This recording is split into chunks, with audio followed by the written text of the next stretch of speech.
অন্ধ ভালোবেসে আমি কষ্ট পেলাম আজ, আবারও প্রমাণ করলে তুমি এক নাগরাজ।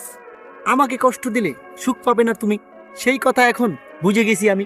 মনের কথা মনেই রাখি, বলতে চাই না তোমায়, দুঃখের কথা বলতে গেলে অনেক লাগবে সময়।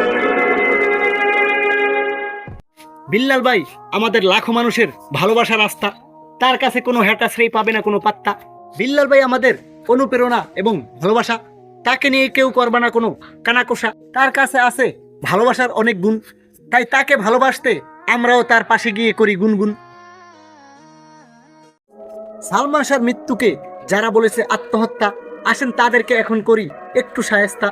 বালির চাপা দিয়ে মারে আর ঝুলিয়ে দেয় ফেনে, এখন বলে কে জানে আত্মহত্যার মামলা হবে আদালত প্রাঙ্গণে।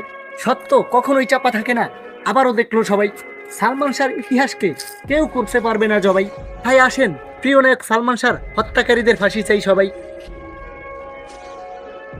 হঠাৎ বিল্লাল ভাইকে নিয়ে এত সমালোচনা কেন?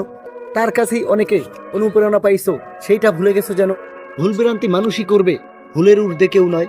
তুমিও তো বিল্লাল ভাইকে গালি দিয়ে ভুল করেছো হয়। বিল্লাল ভাইয়ের যে মেধা ও প্রতিভা আছে, সেটা মানতে পারলে তোমার হবে পরাজয়।